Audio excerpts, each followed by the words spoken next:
ہمارا یہ شہر بہت حساس شہر ہے۔ مالیگاؤں کی اپنی ایک تاریخ رہی ہے۔ اس تاریخ کے پیش نظر ماضی میں کبھی مسلک کو لے کر کے مالیگاؤں میں بہت شدت تھی، لیکن تمام مسلک سے تعلق رکھنے والے سنجیدہ افراد اور شہر کے اندر امن و امان بحال رہے، اس کے لیے ہمارے بزرگوں نے بہت کوشش کی۔ آج صورتحال یہ ہے کہ جو آج مسلکی تنازع کھڑا کیا گیا ہے، اس بات کو لے کر کے شہر میں جتنے سنجیدہ افراد ہیں سبھی کو یہ بات بری لگی کہ اس طرح کا کوئی معاملہ اٹھا کر کے شہر کے اندر آپس میں تعلقات کو خراب کرنا اچھی بات نہیں ہے۔ یہ دنیا ہے۔ کسی شاعر نے کہا ہے کہ چمن میں اختلاف رنگ و بو سے بات بنتی ہے، تم ہی تم ہو تو کیا تم ہو، ہم ہی ہم ہیں تو کیا ہم ہیں۔ اور آج 1400 سال کا عرصہ گزر گیا۔ اس پورے عرصے کے اندر نہ کسی نے کسی کو ختم کیا ہو، ایسا نہیں رہا۔ سب ہیں اور رہیں گے۔ جیسے ماضی میں ہمارے شہر کے اندر مناظرے ہوتے رہے، ہندوستان میں مناظرے ہوتے رہے، لیکن ان مناظرے کا حاصل کچھ نہیں رہا۔ ہار جیت کے بغیر مجلس ختم ہوتی ہے، پیار محبت سے بات شروع ہوتی ہے، معاملے میں شدت آتی ہے، گالی گلوچ تک بات پہنچتی ہے، جھگڑا ہوتا ہے۔ یہ مناظرے کی تاریخ رہی ہے، اور کوئی دیوبندی بریلوی مسلک اختیار نہیں کرتا اور کوئی بریلوی دیوبندی مسلک اختیار نہیں کرتا۔ تو یہ جو صورتحال مناظرے کی ہے، یہ حاصل اس کا کچھ نہیں ہے، صرف لوگوں کے درمیان دوری پیدا ہوتی ہے۔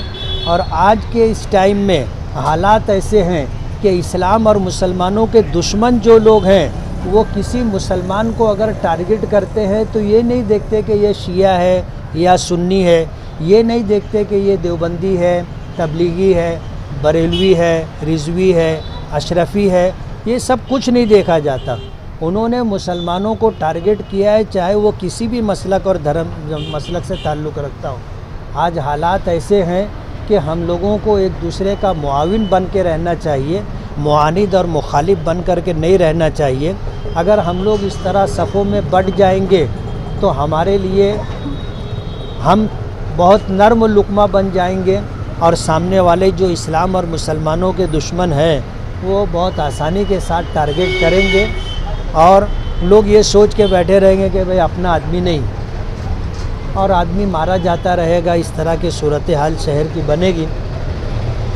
آج 15 دن پہلے جو عائشہ نگر قبرستان کے باب مثنیٰ کے افتتاح کے موقع پر جلسہ ہوا تھا، اس میں امین القادری صاحب نے جو کچھ بھی کہا یہ کوئی نئی بات نہیں۔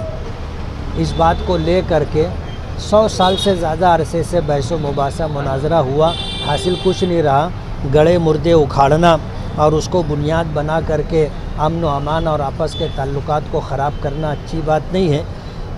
اور اس معاملے میں ڈپارٹمنٹ بھی بہت زیادہ سنجیدہ ہے۔ ڈپارٹمنٹ اس بات کو محسوس کر رہا ہے کہ اگر یہ جھگڑا شروع ہوا، مناظرہ بازی شروع ہوئی، تو مالیگاؤں ہی نہیں، ناسک ضلع ہی نہیں بلکہ پورا مہاراشٹر اس کی لپیٹ میں آ سکتا ہے۔ ظاہر بات ہے مناظرے کے لیے مہاراشٹر سے باہر سے پھر کوئی بہار سے مناظر کو بلائے گا، کوئی یو پی سے مناظر کو بلائے گا، اور پھر یہ سلسلہ چلتا رہے گا، رکے گا نہیں، اور دلوں میں دوری پیدا ہوتے رہے گی، اور مسلک کو لے کر کے لوگوں کی زندگیاں برباد ہوتی رہیں گی۔ شہر کے سنجیدہ لوگوں کی گزارش یہ ہے کہ دونوں طرف کے لوگوں کو موجودہ ماحول اور حالات کو دیکھ کر کے چلنا ہوگا، کمپرمائز کرنی ہوگی، اور جس طرح مل جل کر کے آج ہم لوگ اسلام اور مسلمانوں کو بچانے کے لیے، اپنے حقوق کو حاصل کرنے کے لیے جد و جہد اور کوشش کر رہے ہیں، وہی صورتحال باقی رہنا چاہیے۔